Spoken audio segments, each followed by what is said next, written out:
Hey there, HorseCenter fans. Matt and I are back with another exciting edition of the show. Of course, we're going to talk about what happened at Belmont Park on Saturday, Matt, but also we have a big Saturday of racing at Churchill Downs.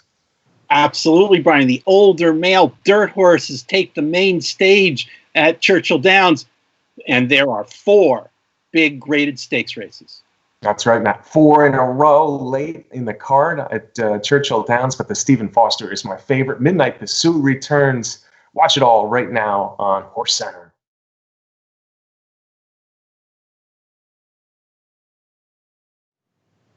Welcome to another edition of HorseCenter, everyone. I am Brian Zipsy, and as always, I have the terrific pleasure of being joined by my co-host to the East Coast. That's Matt Schiffman. How are you today, Matt? I'm really good, Brian. We got summer racing heating up around the country. This weekend, it's Churchill Downs. Yeah, well, we saw some big racing last weekend at Belmont Park. Of course, we're going to talk about the Belmont Stakes in just a little while, but first we want to jump into a terrific card. As Matt said in the promo there, 4 graded stakes close the card at Churchill Downs on Saturday. And Matt, we got to start with the Stephen Foster. On my racing form, it says grade 2, but I think this is far better than a grade 2. In fact, I don't know why the Stephen Foster is a grade 2. It should be grade 1. And this field certainly fits in with grade 1 racing, Matt, because I think the two older horses, dirt males that have been best so far in this country, at least at a route of ground, are Tiz the Law and By My Standards, and they're the 2 favorites for Saturday's Foster. Let's start with Tiz the Law, Matt, who was a big winner last fall over this Churchill Downs surface in the Clark Handicap. He's only had 1 race this year, but it's been terrific. Yeah, that's for sure. The 7-year-old from the barn of Al Stoll Jr. comes into the race, as you mentioned, Brian, with 3 wins in a row, including that Clark Handicap, and most recently in the Oaklawn Mile, which was an ungraded stakes, but that was in that unusual time. That was a pretty darn good field in that race, and Tiz the Law looked absolutely fantastic that day, making his late move and running down the field. And honestly, I don't think a mile is his best distance. Yeah, he was a little farther back. It was a pretty good pace in that Oaklawn Mile, and you're right, by any stretch of the imagination, that was a graded stakes quality race. And Improbable, if you remember the race, Improbable, Matt, was pretty loose on the lead after he turned for home, and for Tiz the Law to rush by him in the stretch was very impressive. Nothing Tiz the Law has done recently hasn't been impressive, though. He's just a really, really good, talented horse. We knew it all along, but he needed to get healthy, and I guess he's finally healthy now, and he's showing his best now as a 7-year-old horse. He's not a gelding. He's a 7-year-old horse trained by Al Stoll. Now, one thing I do want to mention about Tiz the Law in this test in the Stephen Foster is the jockey change, because you look at his last 4 wins, and he was ridden by Joel Rosario every time, including the last 3. And Joel Rosario seems to be a jockey that really fits Tiz the Law. He will not be on him in the Foster. Rosario is sticking with Chad Brown and stakes races in New York on Saturday. So Tiz the Law will be ridden by Miguel Mena. And I think, Matt, that could be part of the story that unfolds on Saturday. Yeah, it'll be interesting. It is actually, if you look back at all of his races, it's the first time that Mena is going to be getting up on Tiz the Law, and who knows, in the end that could be a factor. But Tiz the Law may just be a good enough horse. You get him in the right position and get him going down the stretch, making that move, and I think a veteran like Mena can handle that situation quite nicely. Yeah, you make a good point. But on the other hand, any negative in such a tough race, I think, is something that needs to be mentioned. And the fact that Rosario's not riding him, for me at least, is a little bit of a negative. Now, the other horse I think that'll vie for favoritism, I expect Tiz the Law might be a small favorite, but you gotta respect what By My Standards has done. And I'll take that a step farther, Matt. No older dirt male in America has been better as far as what they've accomplished this year. By My Standards has run more than horses like Tiz the Law and Code of Honor, for instance. By my standards, is 3 for 3. He's been absolutely terrific after a layoff coming off the Kentucky Derby. Absolutely terrific this year. An allowance romp at Fairgrounds, then the New Orleans Classic, and the Oaklawn Handicap. Terrific in all 3. Yeah, absolutely. He's the one that's been running the most and winning. And I like the way he is out on the track. He's got really good tactical speed. Regular rider Gabe Saez, uses that to get him into a good striking position. And coming down the stretch, he's got a closing move that has been really impressive. Yeah, and he'll be closer to the lead, of course, than Tom State Tot. I don't think Tom State Tot wants to be as far back as he was last time in the Oaklawn Mile, but he'll be closer to the lead. And this race might set up a little bit. There's not a ton of speed. There are a couple of horses who are speed types, but not all-out speed horses. I'm talking about horses like Pirate's Punch and Silver Dust. I think it's nice if By My Standards has a target to run at. So if one or both of them goes out with a reasonable pace and By My Standards could sit second or third, I think that's where he wants to be in this race very well. May set up for him. He's proven at 1 1/8 for sure. So By My Standards has a big shot. I'm projecting as a close to the favorite for the second choice. The third choice surely will be Owendale, Matt. And Owendale comes from the hot barn of Brad Cox, the son of Into Mischief.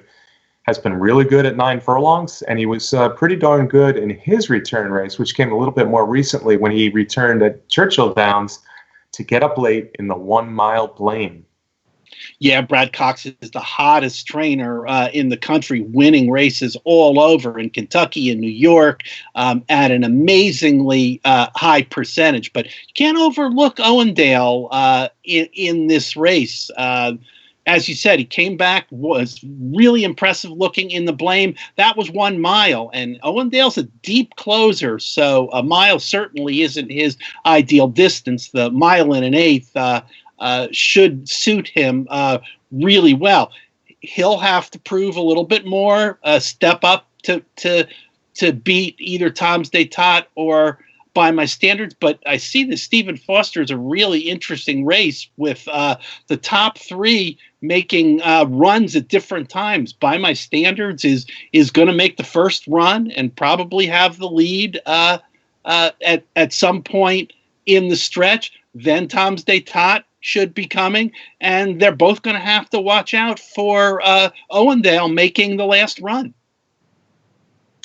Yeah, and I would argue one point there, Matt. I don't think Owendale is dependent on being way out of it. He's not a horse without any speed. Now in the Blame, he was pretty far back, and he was pretty far back even up to 3/16 fall and the 8th fall. But in some races, he has shown the ability at least to get into the race a little bit. So he's not one of those horses who comes from dead last all the time, and maybe at 1 1/8, Florent Giroux can keep him a little bit closer to the lead. I think he's going to need to be if he's going to be both of the 2 favorites, because By My Standards should be ahead of both of them, and I agree with you. Tom State Tot probably will be ahead of Owendale early, but Owendale, he is a horse who could be getting better this year. We don't know. Last year, he's the 4-year-old of the group. By My Standards, a 4-year-old as well. Tom State Tot's the older one. But Owendale has only had 1 race as an older horse, and it was good.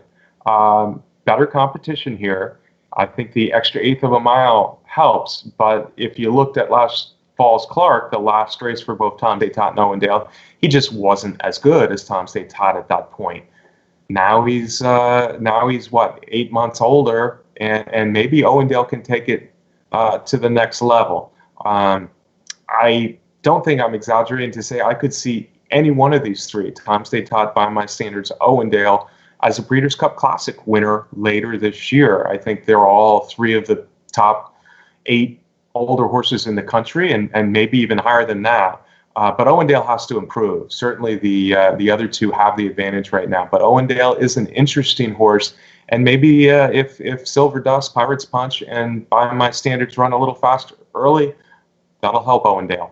The rest of the field, I've mentioned Silver Dust and Pirate's Punch. Silver Dust especially, Matt, I don't think is a horse you can throw out from the exotics. He's a tough horse. He can sit first, second, third early and still be right there. He was one of the horses that Owendale had to run down late in that blame. Silver Dust, if he ranges up to 15 to 20 to 1, which I could easily see, maybe he's a horse to use underneath. Yeah, and if you remember, Silver Dust in the winter down at the fairgrounds was the headliner. In the older male division, he won 2 of the graded stakes races at fairgrounds.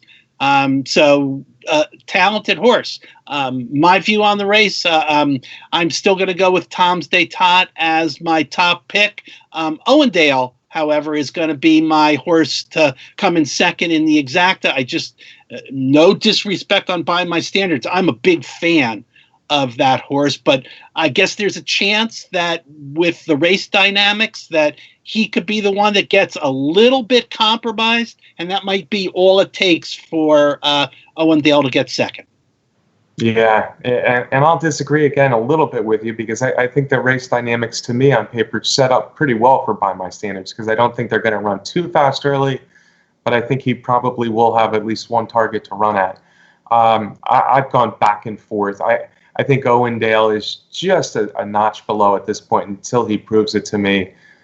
So I think I like him third best. Top 2 are tough for me to separate. I've always been on the Tom's d'Etat bandwagon. I do worry, as I mentioned, a little bit about the jockey change. I think he'd get a groove with a certain jockey, and that helps. I'm going to still pick him to win over By My Standards, but it's one of those 51 to 49% things for me. A couple other horses I want to mention real quick. Matt Fearless seems to be a progressive type for trainer Todd Pletcher, and Multipliers run some good races in California. I'm not liking Multipliers' chances in here coming to Churchill Downs, and Fearless probably isn't quite good enough, but he might have the potential to become a real graded stakes horse in the future. All right, folks, that's our preview of a very interesting Stephen Foster on Saturday. The other race we really wanted to talk about, of course, is the Fleur de Lis, which immediately precedes the Stephen Foster on the schedule. And it's let me give you a quote from trainer Steve Asmussen, Hall of Fame trainer Steve Asmussen, Matt. He said Midnight Bisou might be the best horse in the world. And, hyperbole, I'm not sure. Maybe Dirt Horse. She certainly fits in, and she showed that she fits into that conversation with her performance in the Saudi Cup earlier this year, when she was a very good second to Maximum Security. Maybe Midnight Bisou should be in the Stephen Foster, and in fact, I think she would probably be the favorite if she were in the Stephen Foster. I'm not ready to say she's going to beat Tom's d'Etat and By My Standards, and I'm not ready to say, though, that she's even a sure thing in this Fleur de Lis. I had big respect for the winner of 12 of 20 Lifetime Matt, champion older dirt female last year, but I don't think she's quite a sure thing in this Fleur de Lis. Yeah, I agree with that. I mean, you can't. Anytime a horse is making their first start after being overseas, you have to have a wait and see look on it a little bit. Technically speaking, Midnight Bisou has run second in her last 2 races, the Saudi Cup and the Breeders' Cup Distaff. We're talking about 2 of the toughest races of the year. So how significant that is when you're going into a grade 2 like Fleur de Lis. My experience with trainer Steve Asmussen is that he rarely makes statements like that voluntarily about his horses. When I've heard him do that, he's been talking about horses that were, in tremendous form and doing great things on the racetrack. So, he's not the kind of trainer that is always touting and hyping his horses. He's generally a quiet guy. Yeah, agreed. And Midnight Bisou, by all reports, unfortunately, I haven't been able to get to Churchill Downs with the COVID situation, but by all reports, Midnight Bisou has been training excellently for her return race. It's been about 4 months, and it was a trip to Saudi Arabia, so those are concerns. But this is a horse who's just been a model of consistency. Even when she doesn't win, she runs very good races. But those factors, 4 months off, Saudi Arabia trip, but also the odds, Matt. I've seen some odds for this race where they're actually kind of close. Midnight Bisou and Serengeti Empress. I don't see that happening at all. And you'll see my belief in the odds a little bit here with the HRN morning line, because I think Midnight Bisou is a minimum 2-5, and I think she might even be lower than 2-5. She's coming off that great race at Saudi, and I think people are going to jump on Midnight Bisou hard and heavy in the odds. Serengeti Empress, I think people will see her 11th place finish last time, and she'll be somewhat ignored. I think she'll be more 4-5 to 1 in here. Serengeti Empress is not blessed with the consistency of Midnight Bisou, that's for sure, because Serengeti Empress has thrown in plenty of bad races. No other word I can use but bad, because when she does run, she's very good, and she's run a lot of good races when she's won, and she's run a lot of good races, for instance, the Breeders' Cup Distaff, when Midnight Bisou was second and she was third, where she's lost. But when she doesn't get her way, it seems like she loses interest in really giving her best effort, and I think that's absolutely what happened in the Apple Blossom. She broke a little slow, big field, wide. Jockey didn't try to get her to the lead too hard, going wide on the first turn, and she said, "Oh, you want me to sit here? Well, I'm not gonna perform at my best then the rest of the race," and that's what happened. In this race, though, I do think it's a perfect setup for Serengeti Empress, other than a great champion in there. In that it's a short field and there's no true speed in there except for her. So I think she's going to control the race early, and she's a very good horse who won over the strip and at this track in the Kentucky Oaks last year. So with the disparity in odds, and I'm thinking 3-10 versus 9-2, why not take a shot to see if Serengeti Empress can just be happy cruising on the lead? Maybe Midnight Bisou is not 100%. This is not her goal. 4 months off, coming from Saudi Arabia. I actually think Serengeti Empress has a shot to beat her. I agree with you, Brian. You can really simply summarize Serengeti's Empress's past performances, and as you were alluding to, when she gets on the lead, she's a whole different horse. When she doesn't get on the lead early, that's when those bad performances come in. So she's just a really interesting horse in that regard, and there is no reason in terms of other horses contending with her. There's no reason that she shouldn't get the lead and get out there loose. Ideal situation for Serengeti Empress. Of course, things can happen. Maybe she stumbles out of the gate or something, but this is an opportunity, and you and I have talked about it before. When do you take a shot at a champion that's going to be an overwhelming favorite? Well, maybe in a situation like this, Serengeti Empress is an interesting play. Right. It's an ideal spot for her. And am I saying that she's going to beat Midnight Bisou? I'm saying it could happen. The odds are right to take a shot, because you don't get rich betting 3-10 shots. But if you can find a 5-1 shot with a really good setup, maybe if this race is run 3 times with all the situations that are set up here, maybe she could win one of those 3 times. That's kind of what I'm saying for the Fleur de Lis. The rest of the field, I really think this comes down to Serengeti Empress running huge and possibly giving Midnight Bisou all she wants, or Midnight Bisou just does what she does and she rolls by and she wins rather easily.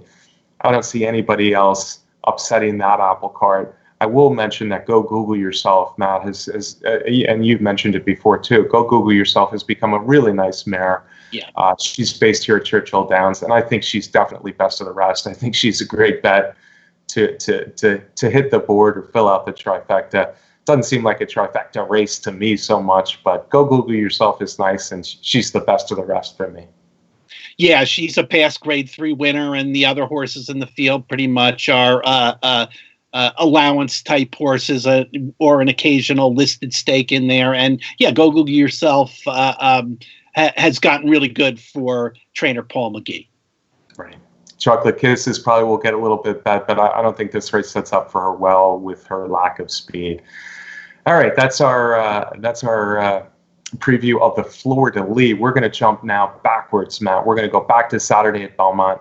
We both said Tiz the Law was a very likely winner and a really nice horse. Tiz the Law is a horse we've been talking about, of course, since the Champagne, I guess, last year. He's announced himself over and over again as, if not the best 3-year-old in the country, certainly one of the best 3-year-olds in the country. And right now, like I said, with by my standards, there's no 3-year-old male that can really compete with Tiz the Law. If the season ended right now, he's the 3-year-old champ hands down, and that's what he showed again in the Belmont Stakes. Yeah, and if the season ends right now, Brian, maybe he's horse of the year also.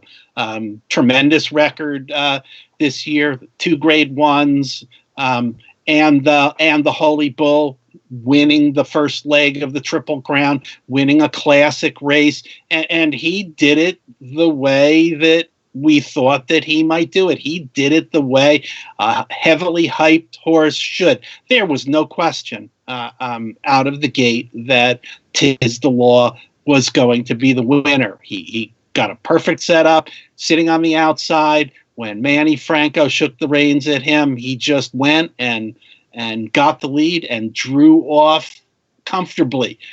Trainer Barkley Tagg says that's the kind of horse he is. He just does everything that he's asked to do. He goes fast when asked to go fast. He'll go slow. He takes care of himself in the morning and in his stall and in the barn. Good things ahead, most likely for Tiz the Law, who is pointing to the Travers next on August 8th at Saratoga, and then the Kentucky Derby.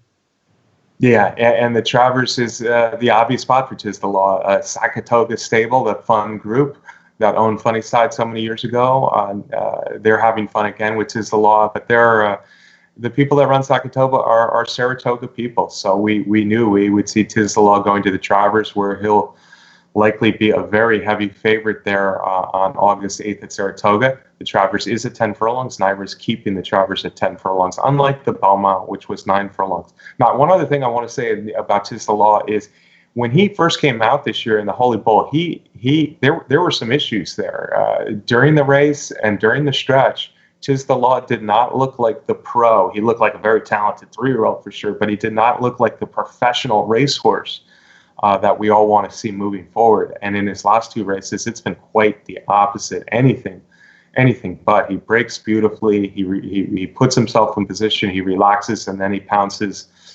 He just looks like everything that you were saying. So it pretty interesting, the transformation. Part of that, you got to give credit to Barkley Tagg and Robin Smullen, the exercise rider and assistant trainer. Obviously, have done a great job with this horse, but you have to have a horse like that who's willing to be so tractable and obviously so talented. Tiz the Law, right after the race, of course, people get a little excited and they're saying to me, oh, he's going to be a Triple Crown winner.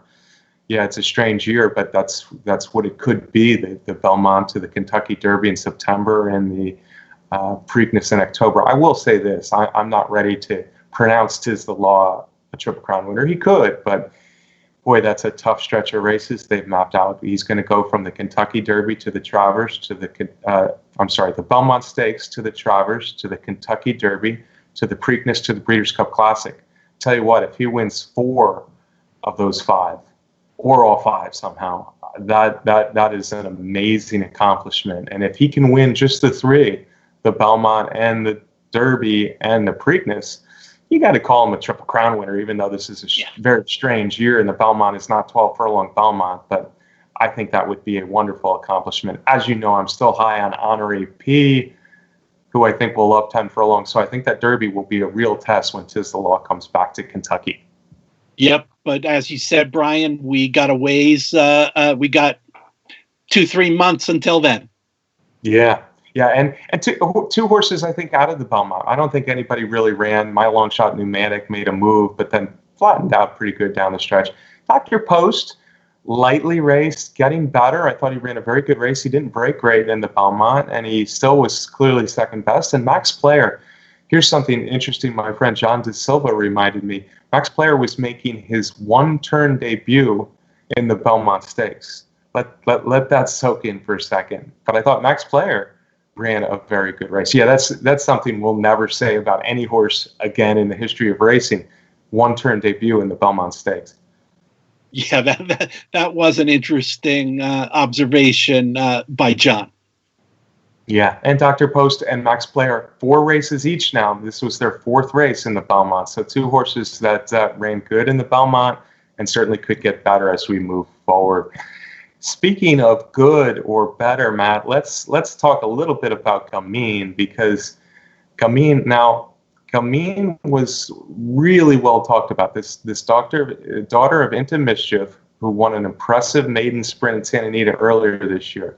She was really hyped up.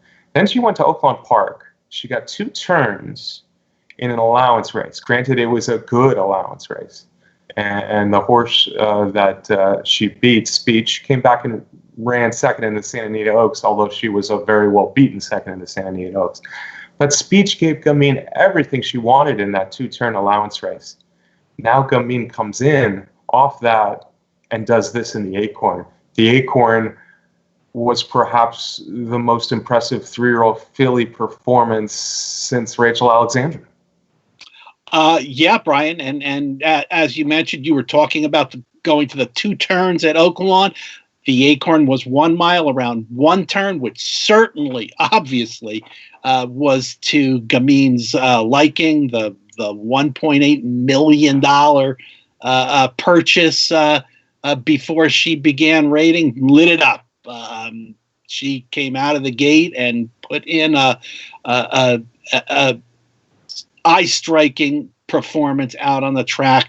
Super fast. Yeah, the track was playing fast at Belmont that day, but it was the way highest speed rating of any horse on the card that day. And hey, we've seen Mr. Baffert send horses out to New York to uncork big ones before. And Gamine was one of them.